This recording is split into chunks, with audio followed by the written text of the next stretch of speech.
ఇప్పుడు ప్రారంభమయ్యేది దేశంలోనే అతి పెద్ద ముఖాముఖి చర్చ ఆప్కి అదాలత్.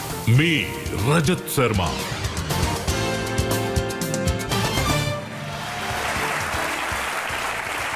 నమస్కారం. ఆప్కి అదాలత్కి మీకు స్వాగతం. ఆప్కి అదాలత్లో ఇవాళ మనం పిలవబోయేది క్రికెట్ ప్రపంచంలో ఒక నక్షత్రం. ఆయన బ్యాట్ తీసుకుని మైదానంలోకి దిగారంటే పెద్ద పెద్ద బౌలర్స్ కూడా హార్ట్ బీట్ పెరుగుతుంది. ఈయన ఎలాంటి బ్యాట్స్మెన్ అంటే సచిన్ టెండూల్కర్ గారికి ఈయన భవిష్యత్తు తెలిసింది.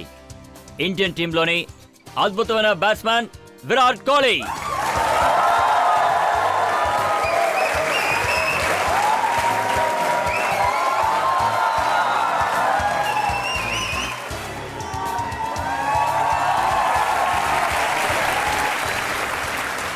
ఇక విరాట్ కోహ్లీ గారి ఈ స్పెషల్ షోకి మనం జడ్జ్ గా పిలిచింది ఎవరినంటే మాజీ క్రికెటర్ యశ్పాల్ శర్మ గారిని. స్వాగతం పలకండి.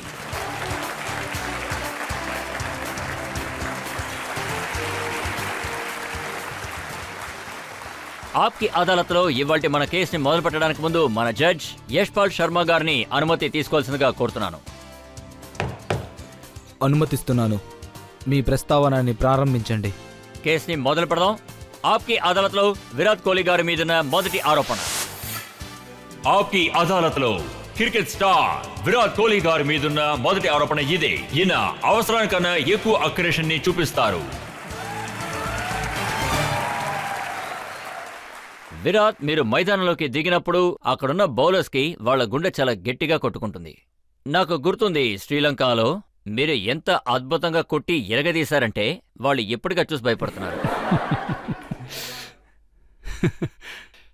అంటే సార్, నాకు ఫీల్డ్లోకి వెళ్ళేటప్పుడు బాగా పర్ఫామ్ చెయ్యాలని ఆశ ఉంటుంది. దాంతోపాటు యాటిట్యూడ్ ఉండడం చాలా ముఖ్యం కదా. క్రికెట్ ఫీల్డ్లో మనం సక్సీడ్ అవ్వాలంటే ఖచ్చితంగా ఇది నేను నమ్ముతాను.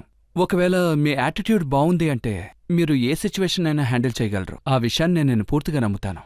మీది చాలా అగ్రెసివ్ యాటిట్యూడ్. దీనివల్ల మిగతా వాళ్ళకి ఎఫెక్ట్ అవుతుందని నిజమేనా? మీరు సయ్యద్ అజ్మల్ గారి బాల్ ని ఎంత అద్భుతంగా చితక్కొట్టారంటే ఆయనకి రాత్రిపూట పీడకల్లో వస్తున్నాయని నేను విన్నాను.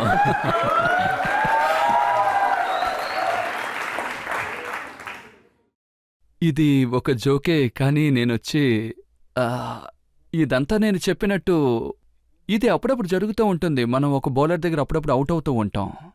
సో ఆ రోజు నాకు టైం బాగుంది. నేను ఆ రోజు బాగా ఆ రోజు బాగుంది, ఆయనకి బాగాలేదు అంతే. అవును, ఇప్పుడు చెప్పారు, అది కరెక్ట్. ఆస్ట్రేలియాలో ఇండియన్ ప్లేయర్స్ అందరి టైం బాగాలేనప్పుడు ప్రతిరోజు వాళ్ళు అవుట్ అవుతూనే ఉన్నారు. మీరు మాత్రం ఎలా సెంచరీస్ కొట్టగలిగారు? గొప్ప గొప్ప సీనియర్స్ కూడా కొట్టలేకపోయారు. అవును సార్, అది టీంకి చాలా టఫ్ అయిన ఒక టైం. ఇంకా అది చాలా ముఖ్యమైనది కూడా. ఒక మనిషి ఎప్పుడు తనలో తాను మాట్లాడుకోవాలి. ఏం చేయాలి, ఎలాంటి మైండ్ సెట్ ఉండాలి అని. అప్పుడే నాలో నేను మాట్లాడుకున్నాను, మిగతా వాళ్ళతో కూడా మాట్లాడాను. అందువల్ల నాకు చాలా మెంటల్ హెల్ప్ కూడా దక్కింది. ఇంకా ఇలాంటి సిచ్యువేషన్లో పర్ఫామ్ చేస్తే మనకి మంచి కాన్ఫిడెన్స్ దక్కుతుంది. 2012 నుంచి ఇప్పటి వరకు రికార్డ్స్ చూస్తే మీరు 5 సెంచరీలు కొట్టారు. అప్పుడు ప్లేయర్స్ అందరూ ఇలా ఆలోచిస్తారు కదా, ఆయనే ఆడుతున్నారు, మాకు అవకాశాలు ఇవ్వట్లేదు అని. ఒకవేళ వాళ్ళు అలా ఆలోచిస్తే అది నాకు మంచి విషయమే కదా. టీముకి మంచి జరగాలి, అందరి ఉద్దేశం అదే. ఇంకా నేను టీము కోసం ఎంతసేపు నిలబడి ఆడగలనో అంతసేపు ఆడతాను. మీరు చాలాసేపు ఆడతారు. 183 కొడతారు, 128 కొడతారు, 107 కూడా కొడతారు. కానీ మీరు ఇన్ని రన్స్ కొట్టిన తర్వాత కూడా మీరు అవుట్ అయిపోతే ఆ బ్యాట్ని విరక్కొడుతున్నారు. అదేంటంటే సార్, నాకు చిన్నప్పటి నుంచే అలవాటు. అదేంటంటే నాకు క్రికెట్ ఆడడం ప్యాషన్ కాబట్టి అవుట్ అవడం అంటే నాకు అస్సలు నచ్చదు. ఎప్పుడూ చక్కగా పర్ఫామ్ చేయాలనుకుంటా. అందువల్ల నాకు 100కి ముందు గాని అలాగే 0కి గాని అవుట్ అవడం నాకేమాత్రం ఇష్టం ఉండదు. నేను ఎప్పుడూ టీంను గెలిపించడం కోసం ప్రయత్నిస్తూనే ఉంటా. ఒకవేళ అలా జరగకపోతే నాకు కోపం వస్తుంది, బ్యాట్ విరగ్గొట్టేస్తా. మీకు కొంచెమే కోపం వస్తుందా? నేనేం విన్నానంటే కోపం వస్తే మీరు బూతులు మాట్లాడతారట.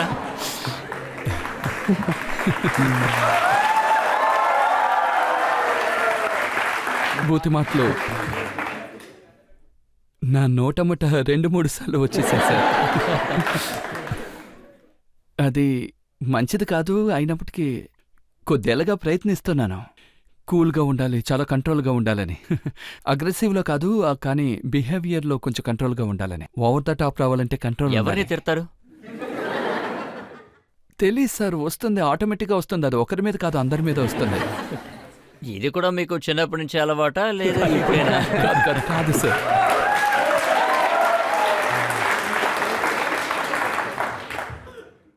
అది సిచ్యువేషన్ బట్టి ఉంది సార్.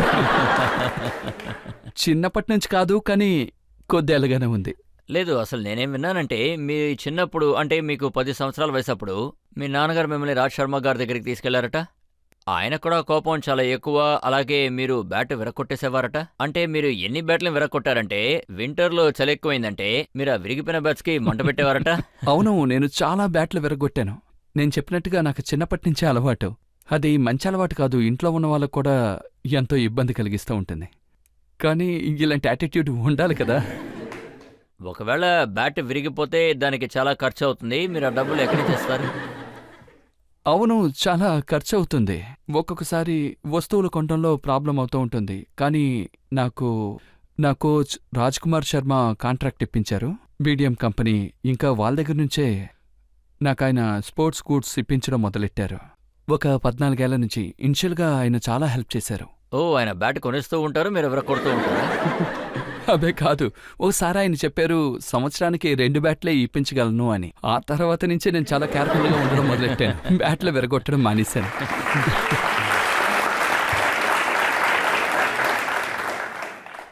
విరాట్, నేను మీ చిన్నప్పటి నుంచి చూస్తున్నాను. మీకు క్రికెట్ ప్యాషన్ ఎలా ఉంటుందంటే, నేను ఒక ఇన్సిడెంట్ చూశాను. మీ 17వ ఏటప్పుడు 19th డిసెంబర్ మీ నాన్నగారు చనిపోయినప్పుడు మీరు ఆ ఇన్నింగ్స్ని సగంలో వదిలేయకుండా పూర్తిగా ఆడారు. అది ఎలాంటి ఇన్సిడెంట్ అంటే, అది నా జీవితంలో చాలా ముఖ్యమైన ఇన్సిడెంట్లో ఒకటి. నేను అందులోంచి ఎన్నో నేర్చుకున్నాను. ప్రాబబుల్లీ అదేంటంటే, నా జీవితంలో అదొక చాలా టఫ్ అయిన టైం. నాకు ఏ ఫీలింగ్ వచ్చిందో తెలీదు, పూర్తిగా ఆడాలని అనిపించింది. అదే మీరు మా ఈ వాళ్ళకి విషయం గురించి అనిపించింది. ఫుల్గా చెప్పారంటే అది మీ ఫ్యాన్స్కి చాలా ఇన్స్పైరింగ్గా ఉంటుంది. కొంచెం వివరంగా చెప్తారా? ఒక విషయం గనక మనం ప్యాషన్తో చేసామంటే ఏది మనల్ని అడ్డుకుంటుందని నాకు ఎప్పుడూ అనిపించలేదు. అది మనకి ఎటువంటి ప్రాబ్లము ఇవ్వదు, ఇంకా మనకి ఎటువంటి ఆటంకం కలిగించదు. సో ఇదే, క్రికెట్టే నాకు సర్వస్వం. నేను చిన్నప్పుడే ఇది డిసైడ్ చేసుకున్నాను. నేను స్పోర్ట్స్ కోసం ఎంతో డెడికేట్ చేశాను. నాకు ఒక ఇన్సిడెంట్ జరిగింది, అది నాకు మాత్రమే కాదు అందరికీ అలాగే అనిపించింది. నేను ఇంట్లో ఉన్న పెద్దవాళ్ళు అందరినీ అడిగాను ఇంకా క్రికెట్ ఆడొచ్చా అని. వాళ్ళు కూడా సరే అన్నారు, నువ్వెళ్ళి క్రికెట్ ఆడు అన్నారు. తర్వాత నేను ఈ బ్యాక్గ్రౌండ్ గురించి ఖచ్చితంగా ఆడియన్స్కి చెప్పాలి. అప్పుడు విరాట్ కోహ్లీ గారి వయసు 17 ఏళ్ళు. రాత్రి 2ంటికి వీళ్ళ నాన్నగారు చనిపోయారు. అప్పుడు ఆయన వయసు 54 సంవత్సరాలు. అదేం పెద్ద వయసు కాదు. అప్పుడు ఈయన ఢిల్లీలో రంజీ ట్రాఫీ ఆడుతూ ఉన్నారు. అందులో ఈయన 40 రన్స్ తీశారు. అయినప్పటికీ ఈయన నెక్స్ట్ డే కూడా ఆపేయకుండా ఆ ఇన్నింగ్స్ని కంటిన్యూ చేశారు. అవును, నేను వెళ్ళాను, ఒంటరిగానే వెళ్ళాను. బండిలో ఒంటరిగా వెళ్ళాను. అప్పుడు ఇషాంత్ శర్మ మా టీంలో ఉండేవాడు. నేనప్పుడు తన్ని దారిలో పిక్ చేసుకునేవాణ్ణి. ప్రతిరోజు నా నార్మల్ బిహేవియర్ చాలా వింతగా ఉంటుంది. ఆ రోజు నేను ఆబ్వియస్లీ చాలా షాక్లో ఉండడం వల్ల ఏం మాట్లాడలేదు. సో తను ఏమైందని అడిగాడు. నేను తనతో చెప్పాను. తను చాలా షాక్ అయ్యాడు. ఈ విషయం టీం అందరికీ చెప్పాడు కూడా. సో వాళ్ళందరూ నాతో ఏమన్నారంటే, ఇది నీ డిసిషనే, నువ్వు ఆడాలంటే ఆడచ్చు, లేదా ఇంటికి వెళ్ళాలంటే వెళ్ళొచ్చు అన్నారు. అప్పుడు నాకేమనిపించిందంటే, ఒక మ్యాచ్లోకి దిగితే అది ఖచ్చితంగా కంప్లీట్ చేసే వెళ్ళాలి అని. సో ఆ రోజు నేను ఉదయం గేమ్ ఆడాను, 90 రన్స్ కొట్టి అవుట్ అయ్యాను. ఇంకా టీం ఓడిపోకుండా కాపాడాను. ఆ రోజు నేను లైఫ్లో ఎన్నో నేర్చుకున్నాను అని చెప్పచ్చు. ఒకవేళ మనం ఎందులోనైనా డెడికేటెడ్గా ఉంటే అప్పుడు ఫుల్లీ డెడికేటెడ్గా ఉండాలి. ఏ విషయం మనల్ని డిస్ట్రాక్ట్ చేయకుండా చూసుకోవాలి. ఇది క్రికెట్ హిస్టరీలోనే ఒక రేర్ ఎగ్జాంపుల్గా ఉంటుంది విరాట్. ఒక 17 సంవత్సరాల కుర్రాడు వాళ్ళ నాన్నగారు చనిపోయిన తర్వాత గేమ్ ఆడి 90 స్కోర్ చేశారు. ఆ తర్వాతే ఆయన వాళ్ళ నాన్నగారు దగ్గరికి వెళ్ళి కార్యక్రమాల్లో పాల్గొన్నారు. అవును, మ్యాచ్ పూర్తయిన తర్వాత నేను ఫ్యూనరల్కి వెళ్ళాను. అప్పుడు నాకు ఆ రోజంతా ఏం జరిగిందో అర్థం కాలేదు. అప్పుడు నేను క్రికెట్ ఆడేటప్పుడే సెన్స్లో ఉన్నాను. ఆ తప్ప నాకు ఏమీ తెలియలేదు, చుట్టూ ఏం జరుగుతుందో తెలియలేదు. అది నాకు నిజంగానే చాలా టఫ్ టైం అనే చెప్పాలి. ఇంకా దాని గురించి ఇప్పటికీ నేను ఆలోచిస్తూ ఉంటే మంచి కాన్ఫిడెన్స్ వస్తూ ఉంటుంది. ఏదైనా కష్టమైన సిచ్యువేషన్లో ఇరుక్కుంటే ఆ ఇన్స్టెంట్ తలుచుకుంటూ ఉంటాను. ఆ టఫెస్ట్ ఇన్స్టెంట్ని నేను ఎలా హ్యాండిల్ చేశాను అని, దానివల్ల నాకు ఏ స్ట్రెంత్ దక్కిందని. ఖచ్చితంగా మీరు చాలా మంచి విషయం చెప్పారు. మీ జీవితంలో చాలా డిఫికల్ట్ సిచ్యువేషన్ ని మీరు హ్యాండిల్ చేశారు. ఇప్పుడు నాకేమనిపిస్తుంది, ఈ దేశానికి ఎలాంటి కష్టమైన సిచ్యువేషన్ వచ్చినా విరాట్ కోహ్లీ దానికి హెల్ప్ చేస్తారు అని. హోప్ఫుల్లీ నేను చేయగలను.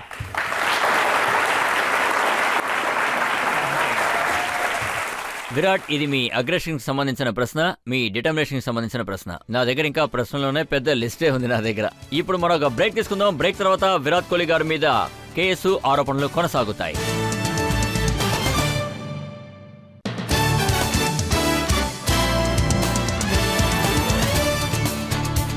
Welcome back. ఆప్కి అదాలత్లో ఇవాల్టి మన అతిథి క్రికెట్ స్టార్ విరాట్ కోహ్లీ. ఆప్కి అదాలత్లో తర్వాత ఆరోపణ. ఆప్కి అదాలత్లో క్రికెట్ స్టార్ విరాట్ కోహ్లీ గారి మీద తర్వాత ఆరోపణ ఇదే. ఈయన అప్పుడప్పుడు దారి తప్పిపోతూ ఉంటారు.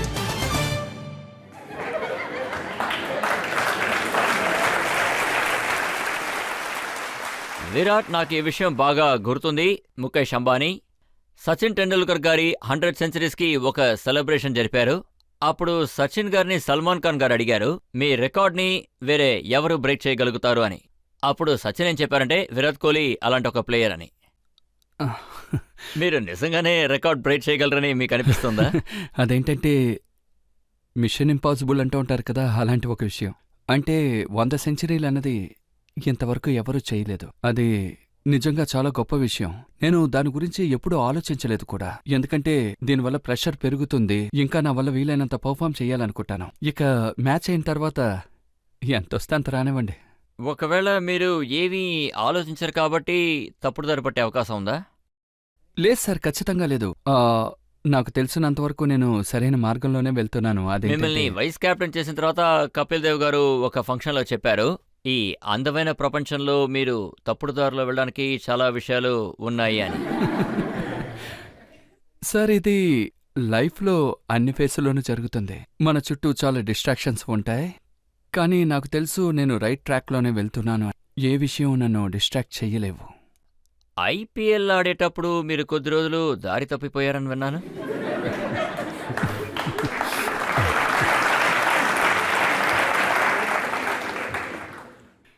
లేదు సార్, ఐపీఎల్లో మన డెసిషన్ మనం దారి తప్పే అవకాశమే లేదు.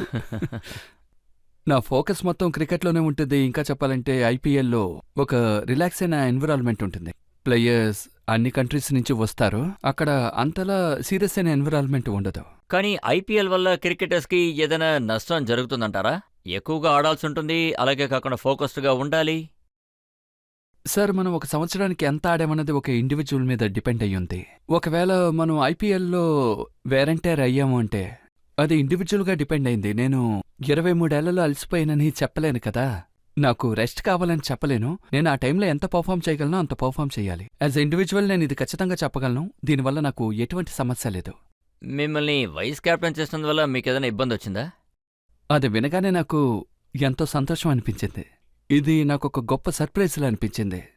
వైస్ కెప్టెన్గా ఉన్నప్పుడు నేను ఎన్నో నేర్చుకోగలిగాను. ఇంకా యాజ్ ఎ యంగ్స్టర్ ఇలాగే ఆలోచిస్తూ నా స్థానం స్టాండర్డ్గా ఉండాలి, రెగ్యులర్గా ఆడాలి, నా స్థానం దక్కించుకోవాలి.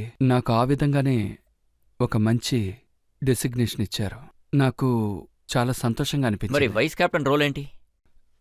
సార్, వైస్ కెప్టెన్గా ఉంటే యాక్చువల్గా కెప్టెన్ ఫీల్డ్లో ఏం చేస్తున్నారో నేర్చుకోవచ్చు. సిచ్యువేషన్స్ని హ్యాండిల్ చేయడం, ప్రెషర్ సిచ్యువేషన్లో మైండ్ ఎలా ఉంటుందని తెలుసుకోవడం, అవన్నీ మనం నేర్చుకోవచ్చు. కానీ as a whole team input ఉంటుంది కదా, అది అందరి దగ్గర ఉండాలి. ఫుల్ ఎఫర్ట్ వేయాలి. అంటే వైస్ కెప్టెన్ ఇంకా కెప్టెన్ మాత్రమే ఫుల్ ఎఫర్ట్ వేయాలని లేదు.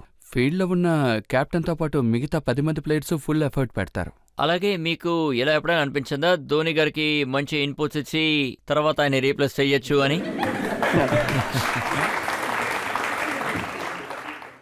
సార్, నేను ఖచ్చితంగా అలా అనుకోలేదు. ఆయన చూసారంటే కెప్టెన్షిప్లో టీమిండియా కోసం ఎంతో చేశారు. ఆయన అలా కంటిన్యూ అవడమే నాకు ఆయన ఇష్టం. మీకు చాలా ఛాన్సులు ఇచ్చారు, అలాగే ఆయన మీకు ఫేవర్ చేస్తూ ఉంటారా? సార్, ఆయన దగ్గర ఉన్న గొప్ప విషయం ఏంటంటే టీంకి ఏ యంగ్స్టర్స్ వచ్చినా వాళ్ళకి ఫుల్ ఛాన్స్ ఇస్తారు. ఇంకా ఒకవేళ మనల్ని మనం గనక ప్రూవ్ చేసుకోగలిగితే అదే పొజిషన్లో ఆడడానికి ఆయన ఛాన్స్ ఇస్తూ ఉంటారు.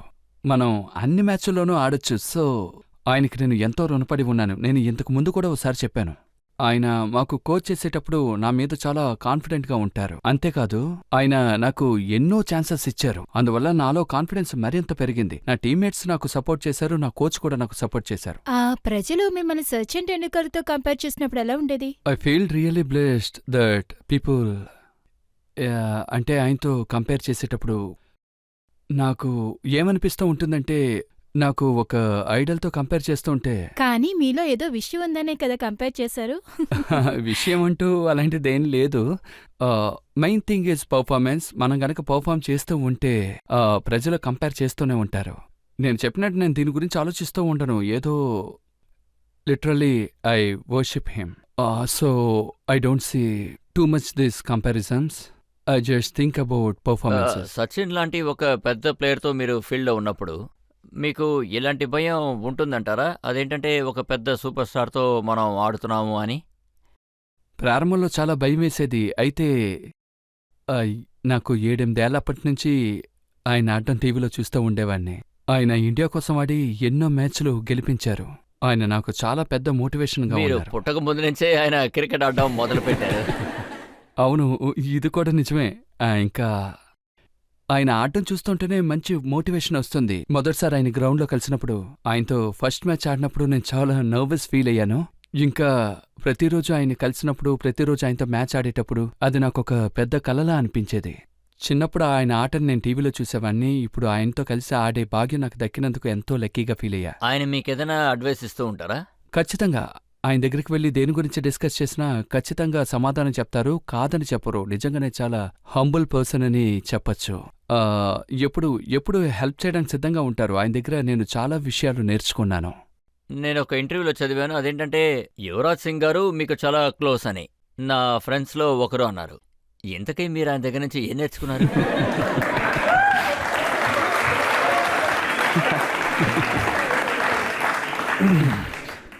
అబ్బే, అలాగేం నేర్చుకోలేదు. అంటే ఒక్కొక్క మనిషి దగ్గర ఒక్కొక్క నేచర్ ఉంటుంది. చాలా సంతోషమైన వ్యక్తి అని చెప్పాలి. ఆయనది నిజంగానే చాలా గొప్ప నేచర్. ఏదైనా చేయడానికి ముందు ఏమాత్రం ఆలోచించరు. చాలా మంది ఆయన గురించి తప్పుగా అనుకున్నారు, మిస్లీడ్ చేశారు. చాలా మందికి తెలీదు, నిజంగానే అతను ఒక బంగారం లాంటివాడు. అందువల్లే అతన్ని నేనెప్పుడూ అన్నయ్యలా అనుకుంటూ ఉంటాను. ముఖ్యమైన విషయం ఏంటంటే, క్రికెట్లో నాకు ఎక్కువ అడ్వైస్ ఇస్తూ ఉంటాడు. ఆయన చేసిన మిస్టేక్స్, ఆయన లైఫ్లో జరిగినవి మీరు యంగ్స్టర్స్ మీరు ఎప్పుడూ చేయకండి అని చెప్తూ ఉంటాడు. నిజంగానే ఆయన అడ్వైస్ ఎంత హెల్ప్ఫుల్ అయింది. ఇప్పుడు ఆయన టీంలోకి వచ్చేసిన తర్వాత చాలా మంది ఏమంటున్నారంటే ఇది సెలెక్టర్స్ వల్ల ఎమోషనల్ డెసిషన్ అని. లేదు సార్, నాకు అలాగే అనిపించలేదు. ఎందుకంటే ఇండియా కోసం ఆడిన ఒక ప్లేయర్ 13 సంవత్సరాల తర్వాత ఇలా ఒక ఇన్సిడెంట్ జరిగిందంటే, ఆయన నేను కాన్ఫిడెంట్గా ఉన్నాను, ఫిట్గా ఉన్నానని చెప్పినప్పుడు ఖచ్చితంగా ఆయనకు ఆడడానికి అవకాశం దక్కాలి. ఇంకా ఆయన మాకు T20 వరల్డ్ కప్లో ఆయన చక్కగా పర్ఫామ్ చేశారు. మేము వరల్డ్ కప్ కూడా గెలుచుకున్నాం. 2011లో ఆయన మ్యాన్ ఆఫ్ ద టోర్నమెంట్, మేము వరల్డ్ కప్ గెలుచుకున్నాం. ఐ థింక్ ఇది ఆయనకి ఒక పర్ఫెక్ట్ కమ్బ్యాక్. మేమందరం అది తలుచుకుని చాలా సంతోషపడ్డాం. సౌరవ్ గంగూలీ గారి స్టేట్మెంట్ నేను చూస్తాను. ఆయన ఏమన్నారంటే ఇట్ ఈస్ టూ ఎర్లీ అని త్వరగా పిలిచేశారు, ప్రిపరేషన్కి ఇంకొంచెం టైం ఇచ్చి ఉండాల్సిందే అన్నారు. సార్ చూసారంటే, మీరు కంబ్యాక్ చేశారంటే ఫస్ట్ మ్యాచ్ చాలా నర్వస్గా ఉంటుంది. అది ఎప్పుడైనా సరే. అందువల్ల బెటర్ అయిన విషయం ఏంటంటే, ఆయన వరల్డ్ కప్లో ఉన్నారు. ఆయన పర్ఫార్మెన్స్ చూసారంటే అది మొదటి మ్యాచ్లోనే స్టార్ట్ అయింది. అది మాకు నిజంగానే ఎంతో గొప్ప టోర్నమెంట్ అని చెప్పాలి. సార్, నేను మిమ్మల్ని ఏం ప్రశ్న అడగగలను? బేసిక్గా మీరు అన్ని ప్రశ్నలకి సమాధానం కరెక్ట్గా చెప్తారు. If I was a girl, ఒకవేళ నేను అమ్మాయిగా ఉండుంటే నేను ఖచ్చితంగా మీకు ప్రపోజ్ చేసి ఉండేవాడిని. నేను ఇది చెప్పడానికి ఈరోజు వచ్చాను sir. Love you sir. Hi sir, as a cricketer, Indian cricketer మీకు ఎవరు ఛాలెంజింగ్ టీం అని అనిపిస్తుంది? టీం చూసారంటే ఆస్ట్రేలియా నిజంగానే ఛాలెంజింగ్ అనిపించేది. నేను పోయిన సీరీస్ ఆడాను. వాళ్ళు నిజంగానే ఛాలెంజింగ్ అనే టీం, నిజంగా గొప్ప టీం. ఇంకా ఆ టీంకి అగేన్స్ట్గా మేం బాగా ఆడాలి అంటే మాకు కాన్ఫిడెన్స్ నిజంగా ఎక్కువ ఉండాలి. వెస్టిండీస్తో ఆడేటప్పుడు మీకు అసలు ఏమైంది? మీరు రెగ్యులర్గా ఆడేదానికన్నా వాళ్ళు చాలా డల్గా ఆడారు. దానికి కారణం ఏంటో చెప్తారా? అవును, టెస్ట్ మ్యాచ్లో ఆ రోజు నా పర్ఫార్మెన్స్ బాగాలేదు, కానీ ఆ ఆపర్చునిటీకి ఎంతో ఆనందపడ్డాను. నేను క్రికెట్ స్టార్ట్ చేసినప్పుడు నా కల ఇదే. నేను ఇండియా కోసం ఎన్నో టెస్ట్ మ్యాచ్లు ఆడాలన్నది నా కల. ప్రారంభంలో నా పర్ఫార్మెన్స్ బాగాలేదు, ఎంతో నర్వస్ అయ్యాను. నేను ఏం ఆలోచించాను అంటే, టెస్ట్ క్రికెట్ అన్నది ఒక డిఫరెంట్ అయిన ఫార్మెట్ అని. నాలో నేనే ఎంతో కన్ఫ్యూజ్ అయ్యేవాడిని. ఇంకా అప్పుడు నా మైండ్ సెట్ కూడా బాగుండేది కాదు. అప్పుడు నేను సీనియర్ ప్లేయర్స్తో మాట్లాడినప్పుడు వాళ్ళు ఏమన్నారంటే, నువ్వు ఎంత న్యాచురల్గా ఆడుతున్నావో అలాగే ఉండు, కొద్దిగానే మైనర్ చేంజెస్ అవసరం ఉంది అన్నారు. అది నేను తెలుసుకున్నాను. నేను చేసిన తప్పుల్ని సర్దిద్దుకుని ఆడటం మొదలెట్టాను. ఆ తర్వాత చక్కగా పర్ఫామ్ మీరు చేశాను. వరల్డ్ కప్ లో ఆడడానికి వెళ్ళినప్పుడు అక్కడ మిగతా ప్లేయర్స్ వాళ్ళందరూ కూడా మీ వీడియోస్ చూస్తున్నారని విన్నాను. విరాట్ కోహ్లీని ఎలా అవుట్ చేయాలని వాళ్ళు ప్రిపేర్ అవుతున్నారు. సార్ ఇది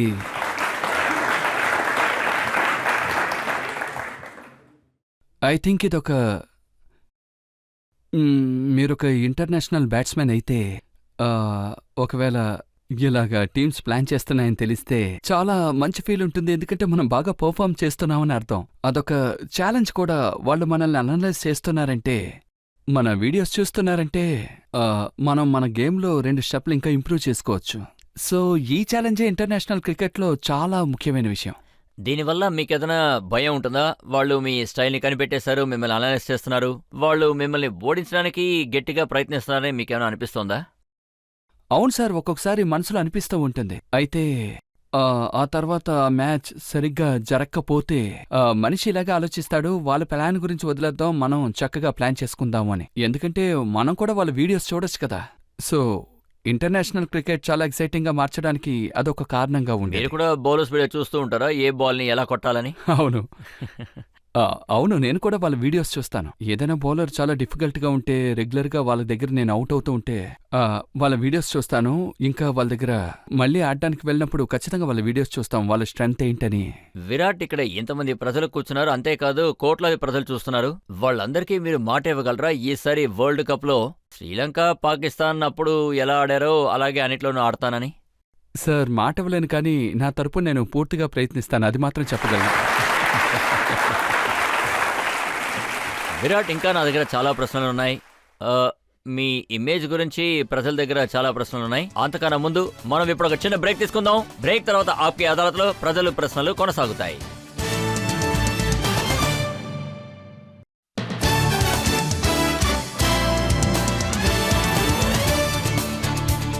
welcome back.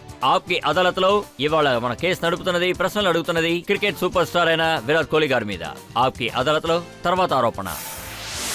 ఆప్కి అదాలత్లో cricket star Virat Kohli గారి మీదున్న తర్వాత ఆరోపణ ఇదే.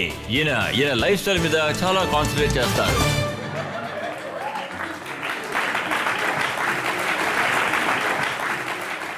విరాట్, ఇప్పుడు నా దగ్గర ఒక ఫోటో ఉంది.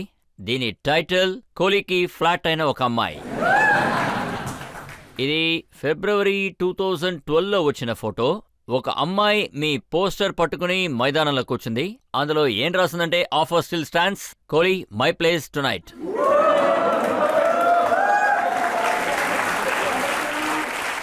రాత్రి ఇంటికి రమ్మనే పిలిపే కదా ఇది. సార్ నేను ఆహ్వానం చూశాను, కానీ అది కేర్ చేయలేదు. కొంతమంది ఏమంటున్నారంటే, ఇలాంటి పిలుపుల కోసమే లైఫ్ స్టైల్ని మెయింటైన్ చేస్తారు. కాదు సార్, నాకు అలాంటి ఎటువంటి ఇంటెన్షన్ లేదు.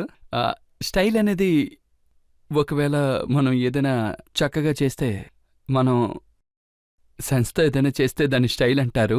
అందులో నా ఎఫర్ట్ ఏం లేదు. చాలా స్టైలిష్గా ఉండాలని ఏం లేదు. మీరు మోస్ట్ సెక్సీ బ్యాచిలర్ అని మీకు బుక్ ఇచ్చారు. సార్ అది ప్రజలే ఇస్తున్నారు, ఎందుకు ఇస్తున్నారు మీరు వాళ్ళని అడగండి. ఒకవేళ మీ స్టైల్ చూసి, మీ చేతి మీద ఉన్న టాటూ చూసి ప్రజలందరూ మీకు ఇచ్చుండొచ్చు. అవును, ఇంతకుముందు నేను టాటూ వేసుకోవాలని ఎంతో ఆశపడేవాణ్ణి, కానీ ఇప్పుడు ఇవన్నీ తీయలేం కదా. సో ఇది ప్రజలు నా స్టైల్ అంటూ ఉంటారు. మీ 17వ ఏట అప్పుడు మీరు ఫస్ట్ టైం టాటూ వేసుకున్నప్పుడు మీ కోచ్ దగ్గర బాగా తిట్లు తిన్నారట. అవును, బాగా తిట్టులు తిన్నాను. ఇంకా సమ్మర్లో కూడా నేను ఫుల్ స్లీవ్ టీషర్టే వేసుకునేవాణ్ణి, ఎందుకంటే టాటూ బయట కనపడకూడదని. సో ఆ తర్వాత ఆయనకి తెలిసాక నాపై చాలా కోప్పడ్డారు. ఆ తర్వాత ఇంకోటి కూడా వేసుకుంటున్నానని ఆయనకి చెప్పాను. నేను ఆల్రెడీ అడిగాను, రెండోసారి మళ్ళీ అడిగాను.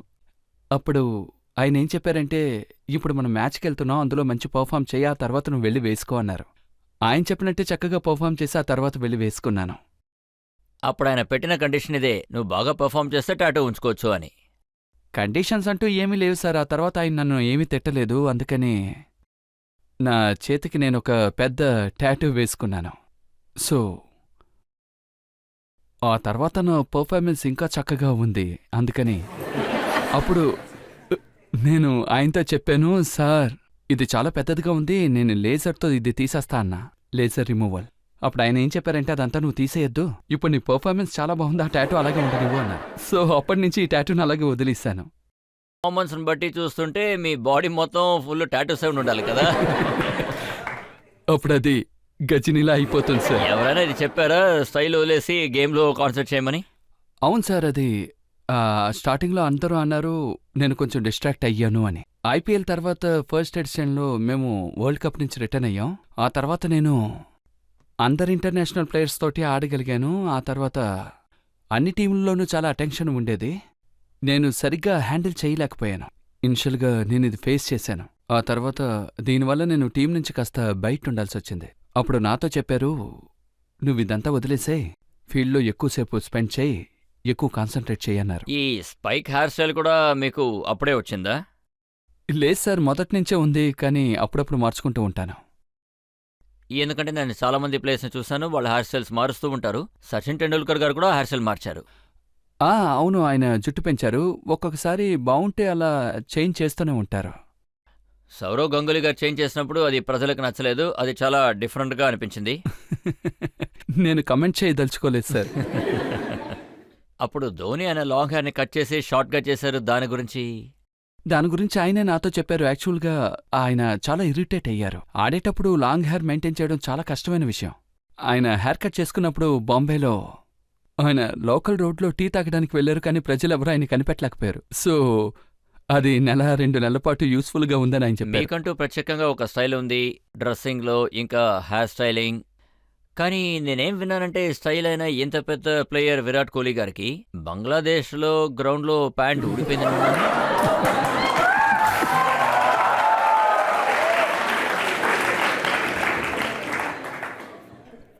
జరిగిందని విన్నారు కానీ మీరు చూడలేదు కదా. అది చాలా ఎంబారసింగ్ అయిన ఇన్సిడెంట్. ఇంకా నా అన్నయ్య లాంటి వాడు యువరాజ్ సింగ్, ఆయన బాగా నవ్వారు. మీరు చూసే ఉంటారనుకుంటా. మీరు చూడకపోతే చూడొచ్చు, ఆ వీడియో యూట్యూబ్లో ఉంది. మీరు క్రికెట్ చాలా ఎక్కువ ఆడారు, చాలా గేమ్స్ ఆడారు, ఇంటర్నేషనల్ లెవెల్లో ఆడారు. మరి అలాంటప్పుడు మీకు ఏ బౌలర్ బాల్ని కొట్టినప్పుడు మీకు ఆనందం కలిగింది? సార్, మలింగానే నాకు చాలా కష్టమైన బౌలర్ కనిపించారు.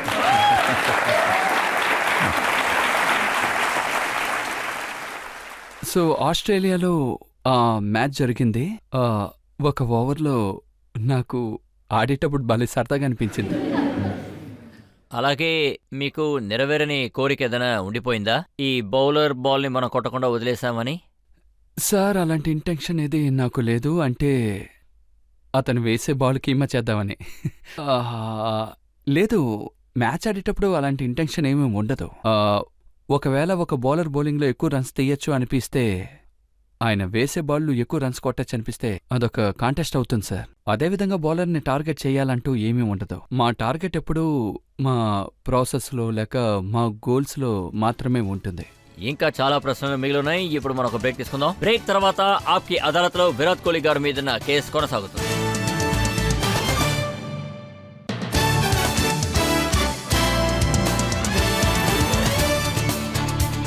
Welcome back. ఆప్కి అదాలత్లో ఇవాళ మనం కేసు నడుపుతున్నది క్రికెట్ స్టార్ అయిన విరాట్ కోహ్లీ గారి మీద. ఆప్కి అదాలత్లో తర్వాత ఆరోపణ. ఆప్కి అదాలత్లో క్రికెట్ స్టార్ విరాట్ కోహ్లీ గారి మీదున్న ఆరోపణ ఏంటంటే, ఈయనకి మూఢనమ్మకాలు చాలా ఎక్కువ. విరాట్, ఇది నిజమేనంటారా? క్రికెట్ మైదానంలో చేతికి మీరు నల్ల వ్రిస్ట్ బ్యాండ్ వేసుకుంటారు, ఎందుకంటే శత్రువుల్ని ఓడించడానికి. లేదు సార్, నాకు సూపర్ పవర్ మీద నమ్మకం లేదు. బ్లాక్ రిస్ట్ బ్యాండ్ ఎందుకు వేస్తానంటే, నేను మొదటి నుంచే వేసుకోవడం వల్ల ఒకరోజు బ్లూ డ్రెస్ ఉంది, అప్పుడు మనం వెయిట్ వేసుకోలేము, ఎందుకంటే అది వెయిట్ బాల్ కాబట్టి. టెస్ట్ మ్యాచెస్లో డిఫరెంట్ బాల్, అందుకని వెయిట్ బ్యాండ్ యూజ్ చేస్తాను. నేను అంత సూపర్ స్టిషియస్ కాదు, కానీ ఇంతకు ముందు అలాగే ఉండేవాడిని. కానీ అందువల్ల కూడా ప్రెషర్ ఎక్కువ అవుతూ ఉంటుంది సార్. అది నమ్మి కూడా మనం చాలాసార్లు ఆడుతూ ఉంటాం. అది వర్కౌట్ కాకపోతే ఇక రన్స్ రావు అనిపిస్తుంది. సో నాకు ఇంతకు ముందు నాకు ఒక నమ్మకం ఉండేది, కానీ ఇప్పుడు అది లేదనే చెప్పాలి. నిజంగా ఇంతకు ముందు ఇలా జరిగిందా? మీరు ఒకరోజు ముందు నెట్ ప్రాక్టీస్ చేయరు కదా? అంటే పెద్ద మ్యాచ్ జరిగేటప్పుడు అన్నమాట. అవును, ఒక్కొక్కసారి ఇలా జరుగుతుంది, కానీ నేను చెయ్యను. కానీ మేము ఎక్కువ ఆడుతున్నప్పుడు ఆ తర్వాత మనం ఎలా ఫీల్ అవుతున్నామన్న దాన్ని బట్టే ఉంది.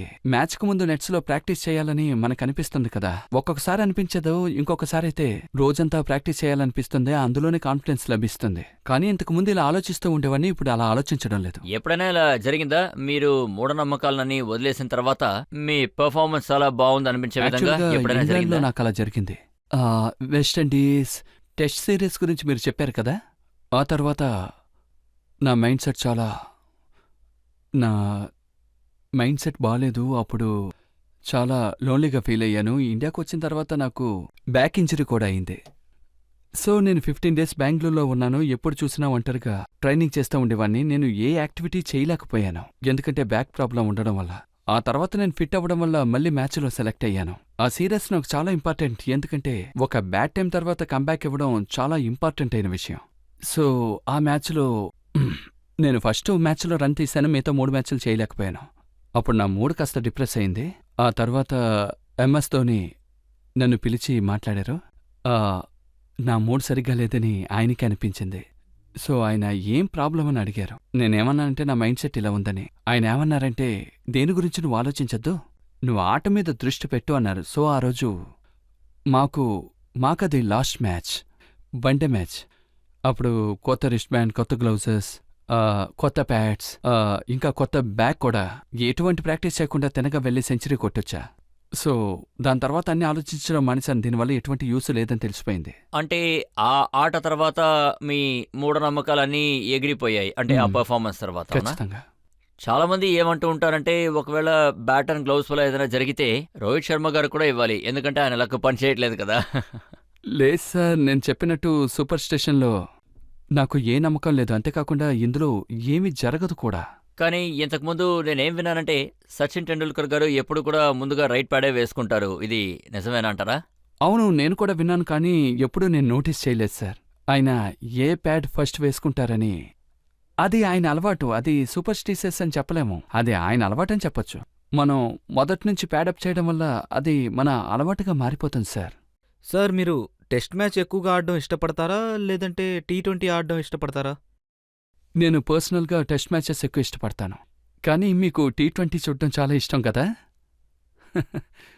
ఈ విషయం నేను గ్యారంటీగా చెప్పగలను, ఎందుకంటే యాజ్ ఏ క్రికెటర్ పర్సనలీ ఒక సాటిస్ఫాక్షన్ అదేంటంటే టెస్ట్ మ్యాచ్లో దక్కే ఆనందం T20లో కానీ వన్డేలో కానీ దక్కదు.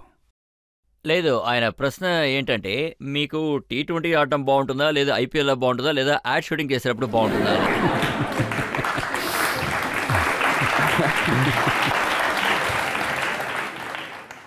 యాడ్ షూట్ అంటే సార్, అది పర్ఫార్మెన్స్కి ఒక రివార్డ్ లాంటిది ఆన్ ఫీల్డ్. అంటే చెప్తూ ఉంటారు కదా, అది ఒక రంగంలోకి దిగితే ఆ పని చేసి తీరాలని. సో వేరే ఆప్షన్ లేదు. సో అది ఒక రివార్డ్, అది నేను ఎక్కువ సంపాదించే మార్గం. సంపాదించడానికి దారా? అవును, అలా కూడా చెప్పచ్చు. చాలా మంది ఏమంటూ ఉంటారంటే, అడ్వర్టైజ్మెంట్స్ మీద కాన్సన్ట్రేట్ చేస్తే దాని ప్రభావం పర్ఫార్మెన్స్ మీద పడుతుందంటారు. సచిన్ ఇంకా ధోని వీళ్ళ తర్వాత ఎక్కువగా ఎండోర్స్మెంట్స్ చేసేవి మీరే, అవునా? సార్ అగైన్ ఇదొక ఇండివిజువల్పై డిపెండ్ అయి ఉంది, ఎంత టైం కేటాయిస్తున్నారన్న దాన్ని బట్టి. ఒకవేళ ఏదైనా ఒక ఈవెంట్ ముఖ్యం కాదని నాకు అనిపించిందంటే, నా ప్రయారిటీ ట్రైనింగ్ అయ్యిందంటే, అప్పుడు ఆబ్వియస్లీ నేను ఆ ఈవెంట్ని క్యాన్సిల్ చేసి ట్రైనింగ్ చేస్తాను. ఇదంతా ఒక లేమ్రీస్ అనే చెప్పాలి. మనకి ఒక 4 యాడ్స్ వచ్చాయి, తర్వాత సీజన్లో మేము పర్ఫామ్ చేయలేదు అనుకోండి, ఈ కారణమే చెప్తారు ఎక్కువ డబ్బు సంపాదించాడని. కానీ నాకు ఎక్కువ యాడ్స్ దక్కేదే క్రికెట్ పర్ఫార్మెన్స్ని బట్టే సార్. అది రియలైజ్ చేయడం చాలా ముఖ్యం. ఖచ్చితంగా ఇది ఒప్పుకుంటాను. టైం అవుతుంది, కానీ నా ఫస్ట్ ప్రయారిటీ పూర్తిగా క్రికెట్ మాత్రమే సార్. ప్రజలకి మీరు కనీసం ఇదైనా మాట ఇవ్వగలరని ఆశిస్తున్నాను. నా ఫస్ట్ ప్రిఫరెన్స్ ఎప్పుడు క్రికెటే ఉంటుంది.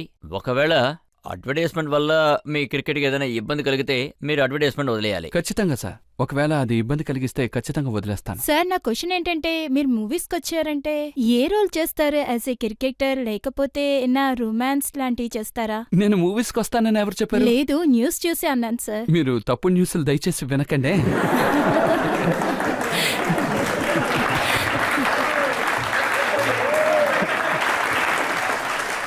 విరాట్, నేను మిమ్మల్ని చాలా రకాల ప్రశ్నలు అడిగాను. ఈజీ ప్రశ్నలు అడిగాను, కష్టమైన ప్రశ్నలు అడిగాను. మీరు అన్ని ప్రశ్నలకు చక్కగా సమాధానం చెప్పారు. ఇప్పుడు మరొక బ్రేక్ తీసుకుందాం. బ్రేక్ తర్వాత ఇవాటి జడ్జ్ అయిన యశ్పాల్ శర్మ గారి తీర్పేంటో మనం అందరం విందాం.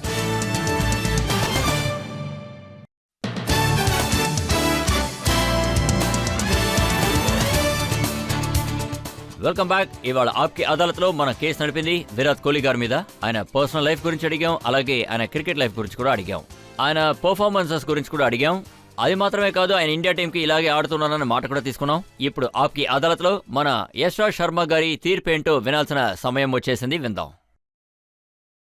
ఇప్పుడు జరిగిన వాదనలో ఒకటి మాత్రం స్పష్టంగా తెలుస్తుంది. మీరు చెప్పిన విషయాలన్నిటిలోనూ ఓ మంచి విషయం ఏంటంటే మీరొక నిర్ణయం తీసుకున్నారు. అది పూర్తి చేయడానికి బాగా ప్రయత్నిస్తారని. ఇంకా అదే మీరు చెప్పిన దాంట్లో ఒక విషయం బాగా అర్థమైంది. మీ చిన్న వయసులో బాగా తెలివిగా ఇంకా నమ్మకంతో సమాధానాలు చెప్పారు. ఇంకా రజిత్ గారు బౌన్సర్స్ లాగా ప్రశ్నలన్నిటినీ మీ మీద బాగా విసురుంటారు. దాన్ని మీరు కాన్ఫిడెంట్గా చాలా బాగా ఫేస్ చేశారు. ఇంకా చాలా బాగా సమాధానం చెప్పారు. కాబట్టి ఇక్కడున్న వాళ్ళందరికీ చాలా విషయాలు తెలిసాయి. ఇప్పుడు ఇవన్నీ చూసిన తర్వాత న్యాయస్థానం ఈ నిర్ణయం తీసుకుంది. మీ మీద మోపబడిన అన్ని నేరాల మీద మిమ్మల్ని గౌరవంగా విడుదల చేస్తున్నాం. కానీ న్యాయస్థానం నుండి ఒక అడ్వైస్, దీన్ని మీరు చాలా బాగా గుర్తుపెట్టుకోవాలి. అది మా రిక్వెస్ట్. మీరు ఎలా అయితే మీ ఫిట్నెస్ ఇంకా మీ పర్ఫార్మెన్స్తో ఉన్నారో, మీరు పట్టుదలతో దాన్ని మీరు అదే విధంగా కంటిన్యూ చెయ్యాలి. ఎందుకంటే చూశామంటే 2011 వరల్డ్ కప్ తర్వాత ఎలా మీ ఆలోచనలలో, మీ పర్ఫార్మెన్స్లో ఇంకా మీ ఫిట్నెస్లో ఒక మార్పు ఏర్పడిందో అది ఈ దేశానికి చాలా గర్వకారం. ఇంకా మేము ఇదే కోరుకుంటున్నాం. దీన్ని మీరు ఇలాగే కంటిన్యూ చేయాలని. ఇంకా మీరు ఒక్కొక్క పీరియడ్లోనూ ఇండియాకి విజయాన్ని చేకూర్చారు. ఇదే విధంగా మీరు మన జాతీయ జెండాని ఎత్తులో ఉంచాలి. ఇంకా దేశానికి గొప్ప పేరు తేవాలి. Thank you. విరాట్ కోహ్లీ గారు ఇదే రకంగా పర్ఫామ్ చేస్తూ ఉంటారు. ఆయన బ్యాట్ తో అదరగొడుతూ ఉంటారు. ఇండియా పేరుని కాపాడుతూ ఉంటారు. మన దేశాన్ని ఇంకొక స్థాయికి తీసుకెళ్తారు. శత్రువుల్ని జయిస్తారని నమ్ముతూ ఇవాటి షోని మనం ముగిద్దాం. వచ్చే షోలో ఇంకొక అతిథితో మీ ముందు వస్తాను. అప్పటి వరకు సెలవు.